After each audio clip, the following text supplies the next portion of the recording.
Hello दोस्तों, welcome back to my channel. और आज मैं जिस मूवी को एक्सप्लेन करने वाली हूँ उसका नाम था other side of the door. ये मूवी 2016 में रिलीज हुई थी और अगर हम इसकी रेटिंग्स की बात करें तो इसकी IMDb rating 5.3 stars out of 10 है। तो दोस्तों, अगर आपको मेरा मूवी एक्सप्लेनेशन वीडियो पसंद आए तो प्लीज़ से मेरे वीडियो को लाइक और मेरे चैनल को सब्सक्राइब करके मुझे सपोर्ट करें मेरा 1K सब्सक्राइबर फैमिली पूरा करने के लिए। तो देर नहीं करते और बढ़ते हैं मूवी एक्सप्लेनेशन की ओर।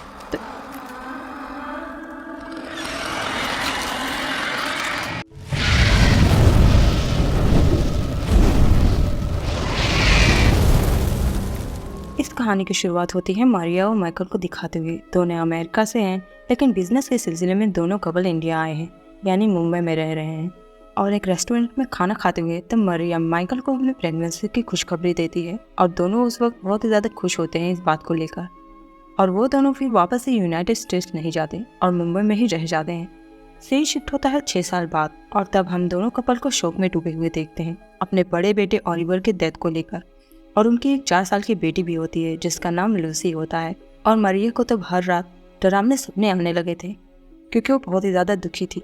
तब माइकल मारिया को शांत करने की कोशिश करता है, लेकिन मारिया अपने बेटे को खोने के गम में खुद को संभाल नहीं पाती और वो डिप्रेशन में चली जाती है।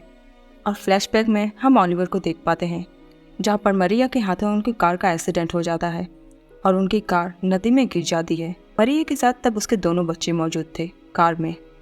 कार तब पूरी तरह से पानी में डूबती ही चली जा रही थी। उस वक्त लूसी बेहोश हो जाती है और ओलिवर का पैर कहीं फंस जाता है। मारिया ओलिवर के पैर को निकालने की बहुत कोशिश करती है, लेकिन वो नाकाम ही रहती है।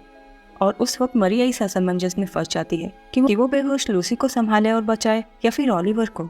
और अगर वो ओलिवर को बचाने की जद्दोजहद करती है और नाकाम रहती है तो दोनों ही इसके बच्चे खत्म हो जाते। तब मारिया लूसी को बचाकर वहां से निकल जाना बेहतर समझती है, लेकिन जब तक वो बाहर निकलकर लोगों से मदद मांगने की कोशिश करती है तब तक बहुत ही देर हो चुकी थी और ओलिवर की पानी में डूब जाने से मौत हो जाती है। इसीलिए मारिया ओलिवर की मौत का जिम्मेदार खुद को भी मानने लगी थी और इस गम में वो लूसी के बारे में भी नहीं सोचती। एक दिन तो वो सुसाइड करने की भी कोशिश करती है और जब माइकल ऑफिस से घर आता है को बेहोश पाता है क्योंकि मारिया ने पिल्स के हाई डोजेस ले रखे थे। तब वो मारिया को इमीडिएटली हॉस्पिटल लेकर जाता है। इस वजह से मारिया की जान बच जाती है। तब मारिया की मेड पिकी मारिया को दुखी नहीं देख पाती क्योंकि वो खुद भी उस गम से गुजर चुकी थी, जहाँ पर वो मारिया से बताती है कि उसकी भी एक बेटी थी जिसका नाम अनुष्का था और वो बस 1 ही मिनट के लिए उसकी आंखों से ओझल हुई थी। तब कुछ प्लांट्स को प्लग करने के चक्कर में उसकी बेटी तालाब में गिर गई, जिस वजह से उसकी मौत हो गई।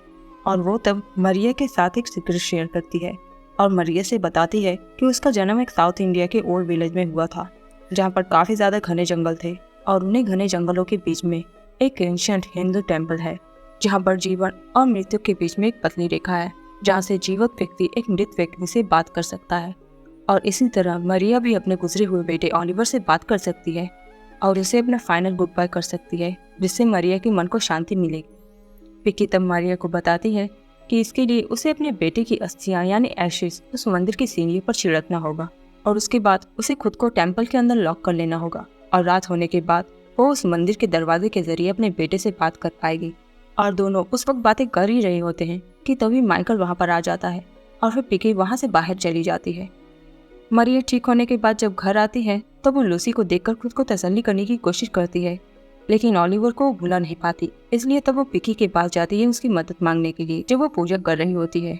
तब पिकी मारिया से प्रॉमिस करवाती है कि वो ओलिवर से जितना चाहे उतना बात कर सकती है, लेकिन उसे ये ध्यान में रखना होगा कि ओलिवर उसे चाहे जितना प्लीड करे कि उसे देखना है और अंदर आना है, ये कहे, तब भी मारिया को मंदिर का दरवाजा नहीं खोलना है वरना अनर्थ हो जाएगा। तब मारिया पिकी से प्रॉमिस कर लेती है और इन सब चीज़ों के बारे में माइकल को भी वो कुछ भी नहीं बताती।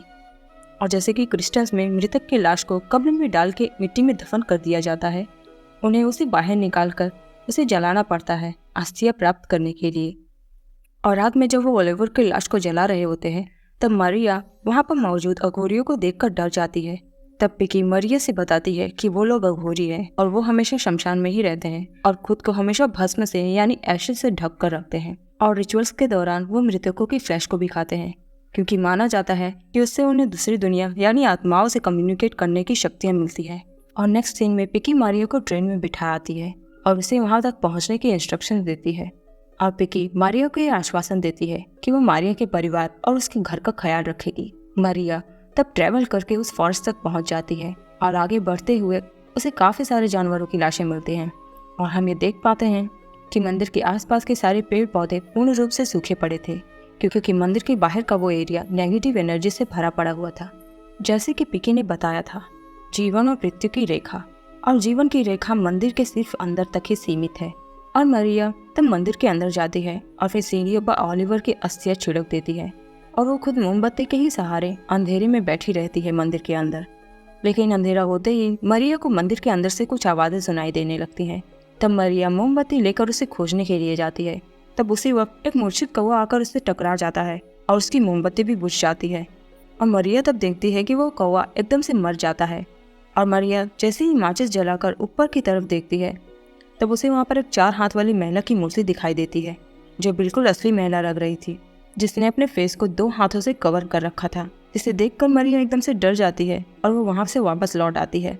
और तभी मंदिर का दरवाज़ा बहुत ज़्यादा जोर से हिलने लगता है और जब आवाज़ आना शांत हो जाती है तब मरिया ओलिवर के रोने की आवाज़ सुनती है और मरिया तब ओलिवर से माफ़ी मांगती है और दोनों एक दूसरे को मिस कर रहे थे ये भी वो जताते हैं।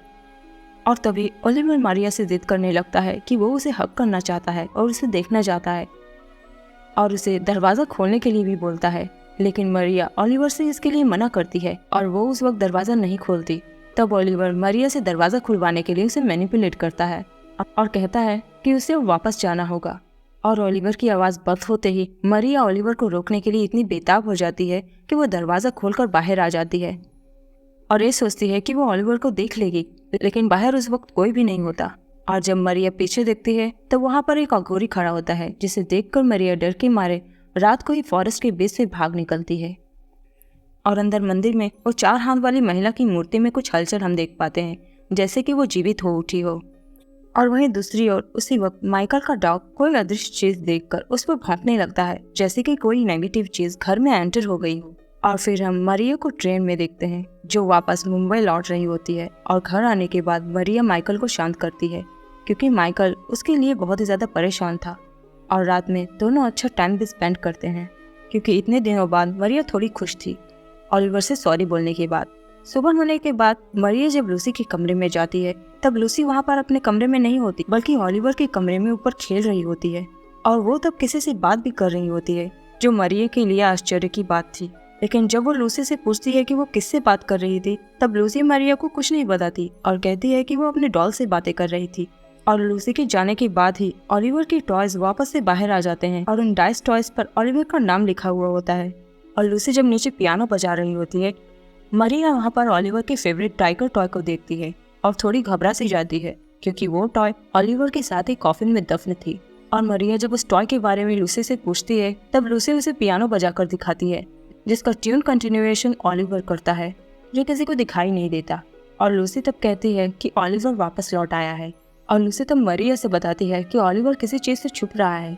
तब रात में ही मरिया वापस से ओलिवर के कमरे में जाती है उसका टाइगर टॉय लेकर। और मरिया उस वक्त अपने बेटे के वापस लौट आने से बहुत ही ज़्यादा खुश थी। तब सडनली ओलिवर के कमरे में एक स्टोरी बुक गिर पड़ता है और चेयर अपने आप ही आगे आ जाता है और लाइट्स भी ऑन हो जाती है, जिसका मतलब मरिया समझ गई थी कि ओलिवर उसे स्टोरी सुनाने के लिए बोल रहा है क्योंकि मरिया उसे हर रोज स्टोरी सुनाई करती थी सोने से पहले।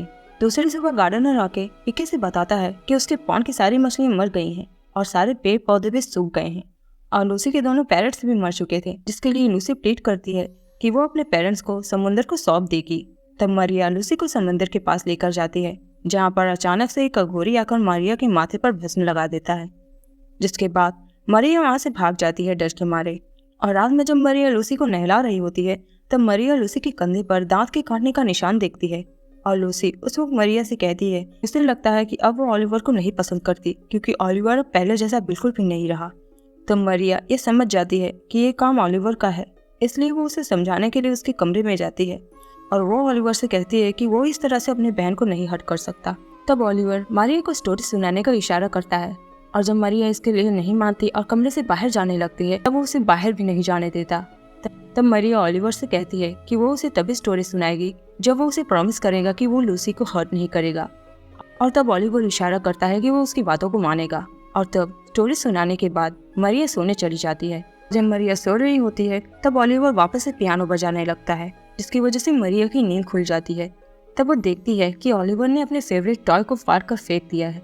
पर क्या वो काम ओलिवर ने किया है, क्योंकि वो टॉय तो उसे बहुत ही ज्यादा पसंद था। तभी बाहर एक अघोरी को देखती है जो मरिया को इशारे से पीछे देखने के लिए बोलता है, और मरिया जैसे ही पलटती है वो देखती है कि वो 4 हाथों वाली महिला उसके पीछे खड़ी है, जो काफी ज्यादा क्रीपी तरीके से चलकर उसके पास आती जा रही है।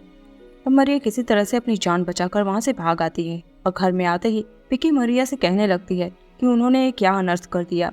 क्या वो सोचती है कि मृत आत्मा को दुनिया में वापस लाने के बाद वो पहले जैसे ही रहेगी। तब पिकी कहती है कि ओलिवर अब ओलिवर नहीं रहा, वो एक ईवल है, और बाहर उसने जिसे देखा वो मृत्यु है, जो अंडरवर्ल्ड की गेट कीपर है, जो लाइफ और डेथ में बैलेंस बनाकर रखती है। और मरिया ने उस दरवाजे को खोलकर सृष्टि का बैलेंस बिगाड़ दिया है, इसलिए मृत्यु को वहां पर आना पड़ा ओलिवर को ले जाने के लिए।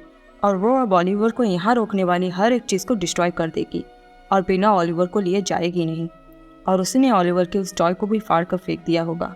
तब पिकी मरिया से कहती है कि उसे ओलिवर से जुड़ी सारी चीजों को नष्ट करना होगा ताकि ओलिवर वापस से अपनी दुनिया में लौट जाए। लेकिन मरिया पिकी की बातों को इग्नोर कर देती है कि वो अपने बेटे को वापस से नहीं खोना चाहती। तब वो वहाँ से चली जाती है और पिकी उसे वो सीक्रेट बताकर उसको पछता रही होती है। मरिया जब ऊपर कमरे में आती है तब मरिया लूसी को बेड पर बैठकर रोते हुए देखती है, लेकिन लूसी तो मरिया के बगल में आकर खड़ी थी, जिसे देखकर मरिया बिल्कुल डर जाती है। नेक्स्ट डे मरिया जब रेस्टोरेंट में होती है माइकल के साथ में, उसे खाने में हर जगह कॉकरोच दिखाई देने लगते हैं, जिसके बाद ही लूसी वहाँ से गायब हो जाती है। और मरिया जब उसे ढूंढने के लिए निकलती है तब उसे एक घर में वापस से मृत्यु दिखाई देने लगती है, जिसे देखकर मरिया के तो होश ही उड़ जाते हैं। जैसे ही वहाँ से निकलती है लूसी तब तक माइकल को मिल जाती है, और यहाँ घर पर पिकी ओलिवर से जुड़ी सारी चीज़ों को इकट्ठा कर लेती है और उसे जलाने ही जा रही होती है, लेकिन मैच स्टिक्स नहीं जलते। और तभी बॉन्ड में से अनुष्का को बाहर आते हुए देखते हैं, जो पिकी को बुलाने लगती है, लेकिन असल में वो ओलिवर होता है जो ये छलावा कर रहा था। लेकिन उस वक्त पिकी ये नहीं समझ पाती और वो उस बॉन्ड के पास चली जाती है। यहाँ पर उसे अनुष्का का रिबन मिलता है, जिसके बाद सीन कट हो जाता है। और फिर हम मरिया और माइकल को घर आते हुए देखते हैं, और घर आते ही उनकी नज़र कचरे के ढेर पर पड़ता है। और मरिया जब पॉन्ड के पास जाती है तब उसे पिकी की लाश पॉन्ड में तैरते हुए मिलती है, एक अजीब क्रीपी स्टेट में। और तब मरिया और माइकल को पिकी का देह संस्कार करना पड़ता है। और लूसी ये अंदाज़ा लगाने लगती है कि शायद ओलिवर ने ही पिकी को मारा है, लेकिन मरिया ये नहीं मानती लूसी के सामने। लेकिन शायद उसका दिल ये मानता है, इसलिए वो पिकी का अधूरा काम तक पूरा करने के लिए जाती और ओलिवर का सारा सामान तब जला डालती है। लेकिन जब वो घर में आती है तब लूसी घर में नहीं होती, और वो तब अकेली ही बाहर झूला झूल रही होती है, जो काफ़ी वियर्ड था क्योंकि इतनी रात को बाहर निकलने की किसी बच्चे में हिम्मत नहीं होती। और उसी वक्त माइकल भी घर आकर पहुँच जाता है, और माइकल तब ओलिवर के जलते हुए सामान को बचाने की कोशिश करता है। लेकिन उस वक्त मारिया माइकल को समझाने की कोशिश करती है कि ओलिवर वापस से लौट आया है, और पिकी ने जब उसे उसके दुनिया में भेजने के लिए उसका सामान जलाने की कोशिश की तब ओलिवर ने पिकी को मार डाला। लेकिन माइकल इन बातों पर विश्वास नहीं करता। मरिया तब लूसी से कहती है कि वो माइकल को कन्विंस करे कि ओलिवर लौट आया है। तब लूसी का तो बिहेवियर ही चेंज हो जाता है, और वो ब्लैंकली कहने लगती है कि उसे नहीं समझ आ रहा है कि मरिया क्या कह रही है। और तब माइकल ये सोचने लगता है कि शायद मरिया की मानसिक हालत खराब हो गई है, इसलिए वो ऐसे बहकी बहकी बातें कर रही है। लेकिन मरिया तभी लूसी की आंखें देखकर यह अंदाजा लगा लेती है कि लूसी को ओलिवर ने पॉसेस कर लिया है। लेकिन जब वो ये बात माइकल को बताती है तब माइकल उसे लूसी को बचाने के लिए एक कमरे में बंद कर देता है, क्योंकि लूसी एक्टिंग ही ऐसी कर रही थी कि मरिया उसके ऊपर हमलावर है, क्योंकि वो ओलिवर को लूसी का शरीर छोड़ने के लिए ऑर्डर कर रही थी। तब माइकल जब लूसी को घर से बाहर ले जाने की कोशिश करता है तो वो देखता है कि उसके घर में बहुत सारे अघोरी घुस आए हैं। तब माइकल लूसी को किचन में छोड़कर मदद मांगने के लिए किसी को फोन करने लगता है। तब पॉजस लूसी को देखकर लूसी का कुत्ता उस पर भौंकने लगता है, इसलिए लूसी एक नाइफ से अपने कुत्ते को स्टैब करके उसे उसी वक्त मार डालती है। और ये दृश्य देखकर माइकल को बड़ा झटका लग जाता है, और इससे पहले कि वो कुछ समझ पाता लूसी उसे भी स्टैब करके घायल कर डालती है। और वो उस वक्त माइकल से कहती है कि वो लूसी नहीं है, वो तो ओलिवर है, और अब वो और मम्मा हमेशा साथ रहेंगे। और दूसरी तरफ मरिया किसी तरह कमरे से बाहर निकल आती है, और बाहर आते ही वो अघोरी मरिया और लूसी को धर दबोचते हैं, और उनमें से एक अघोरी तब ओलिवर को उसकी दुनिया में भेजने के लिए लूसी को खत्म करने के लिए आगे बढ़ने लगता है। और हम तब उसी वक्त मृत्यु को ओलिवर को सोल ले जाने के लिए आते हुए देखते हैं। लेकिन जैसे ही वो अघोरी लूसी को मारने के लिए जाता है वैसे ही माइकल उठकर लूसी को बचा लेता है। तब मौका देखकर मरिया लूसी के पास जाकर ओलिवर से प्लीड करती है कि वो लूसी को छोड़कर उस पर कब्जा कर ले। तब ओलिवर उससे कहता है कि वो वापस नहीं जाना चाहता और वो उसके साथ में रहना चाहता है। तब मरिया उससे कहती है कि वो भी उसके साथ ही चलेगी, इसलिए ओलिवर तब मरिया के शरीर पर कब्जा कर लेता है उसी वक्त एक अघोरी आकर मरिया को स्टेप करके मार डालता है, क्योंकि अघोरी ये मानते हैं कि सृष्टि को बैलेंस रखना उनकी जिम्मेदारी है। इसीलिए वो लोग मृत्यु की मदद कर रहे थे।